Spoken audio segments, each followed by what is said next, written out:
Hello and welcome to another episode of Eagle TV. My name is Kuzai and I'm a business development specialist here at Eagle. If you're watching us on YouTube, click the subscribe button below and hit the bell icon so you can be notified when we post new updates. You can also follow us on social media by searching for Eagle Analytical. It's been over half a year since COVID-19 was initially identified in Wuhan, China. Today, the question many people are asking is when a vaccine will be made available to the public so that the world can return back to normal. In this episode, Dr. David Hussong outlines the process which all new drugs must undergo prior to being marketed for use. Today we're going to talk about an announcement that the Texas Drug Development Center is urging volunteers to come forward for studies on a new vaccine for COVID-19. It's important to understand what it means to go through a process of doing clinical studies. Clinical studies means that a product has been developed to the point where it's ready to try on people. Before that, studies are done in the laboratory with chemistry reactions and possibly with some work on animals to show the reactions. The importance of taking care of patients is the responsibility of the Food and Drug Administration. So when somebody takes a product and gets to the point where it's ready to go into people, then an application has to be filed to grant permission to use this on patients. A couple reasons are for that, and they include, first of all, safety of the patients. The people who are coming in to get the tests, some will be sick. At the start, however, most will be what are called normal volunteers. These are people who are just being used to show any evidence of a safety risk. So when an investigator decides to do a study, they first have to file with the agency a phase 1 IND application. IND means investigative new drug. There are a lot of different types in phase 1 that can be filed. A physician wants to do a study sometimes on a patient who may need this drug, but there are not yet adequate studies. Physician may say this is the only chance for this patient to survive. And so they will do an emergency use or a compassionate release request. That's where the physician will usually be working with one patient. That patient is going to take the chance, has to sign a consent statement saying he's willing to take this risk. Many INDs go through a longer period of experimentation, and the initial phase, phase 1, normally starts off with safety studies. A very small number of people will be taking the product, and they will be monitored carefully to see if there are immune responses or toxicity responses. The physicians are required to take careful notes, and in most cases, we're looking at various centers around the country, drawing from people who have a variety of physical makeup. That means different races, ages, maybe ethnicity, to see if there's a difference in what they do in life, and will a diet have an effect on them. These studies only use a small number of people. They can be as few as 20 or as many as 100. When safety data are established, then we go into phase 2. Phase 2 is a very big step because we're expanding the study. A lot of people will be used, many more centers will be involved. These could be hospitals all over the country and even around the world. The number of patients can be thousands, and during this time, the amount of drug used in the delivery will change, and the formulation may change to see what delivers the active ingredient to the patient most effectively. As we look at vaccines, we have to consider a variety of possible effects. The immediate effects, which would be toxic, or the immune effects that could go down the line. Some people develop immune responses very differently. The recent announcement of the Texas Drug Development Center calling for patients to come forward for COVID-19 vaccine studies shows the advancement and the speed at which these can be done. These studies are important.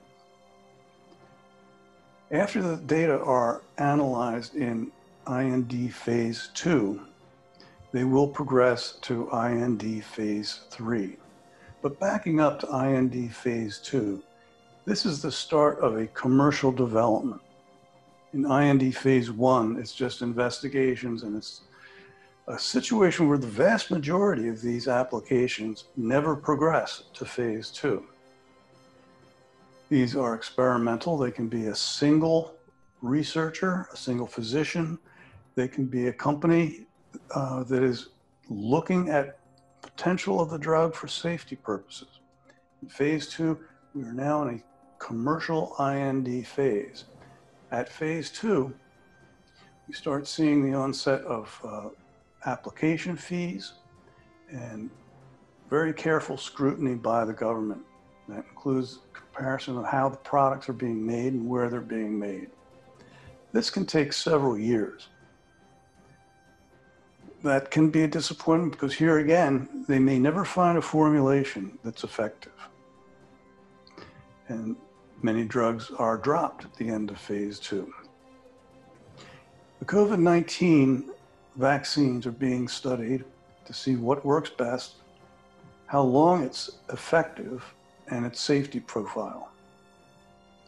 We're pretty certain that they're all going to be administered by injection, but some can be administered by inhalation.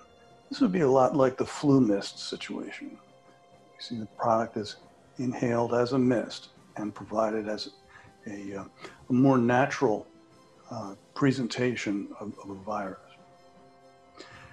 Now in phase 3, the numbers of people involved in these studies are very many. And we're largely now looking at the efficacy of this product. Will it provide a vaccine that's going to be protective at the levels we want? FDA recently announced that they were targeting no less than 50% efficacy. That's to me, a bit low.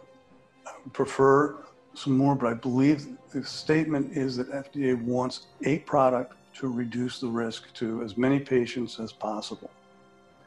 We don't know the age groups that it will be most effective against, and we don't know if there are certain groups of people who should not get it, let's say people in very crowded situations, people with underlying diseases, and that sort of thing. Knowledge of those things will allow for labeling of the product. Labeling will say not to be used for this patient group. So phase 3 can go rather quickly. Under Prescription Drug User Fee Acts,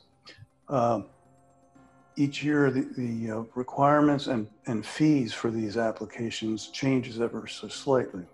They have to be negotiated. Typically, a drug in phase 3 will go for several months of FDA review.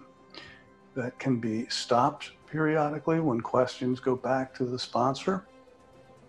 The sponsor has to answer those questions or address the concerns through maybe publication or more research.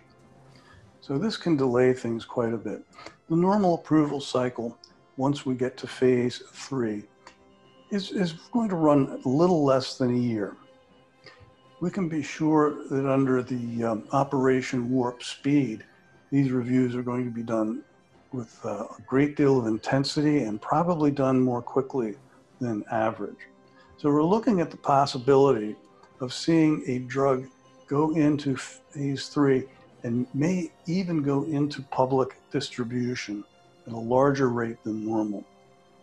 Upon approval of a drug, marketing is approved and it can go into general use. Supplies will be a limiting factor at that point.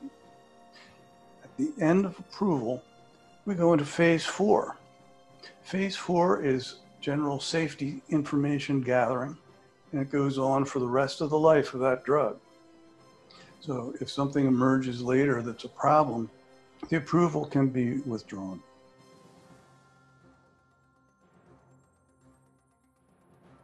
We're looking forward to a usable product as soon as possible. We've heard Dr. Fauci say that this could happen sometime next year, first quarter 2021. But I anticipate there will be a vaccine in use, and that would be under phase 3 experimentation. It wouldn't be available for full distribution, but under limited distribution. That would be a help in terms of getting some safety out there with some protection for the general community. Thank you, David. We here at Eagle are committed to continuing to provide science-based information so that you can stay safe during these times. Earlier episodes are available on our YouTube channel, and to make sure that you never miss when new episodes are published, subscribe to our channel and hit the bell icon so you're notified when a new video is published. Visit our COVID-19 Info Center at www.eagleanalytical.com/COVID-19. There you can also submit any questions you may have for our scientists, and they will answer in future episodes.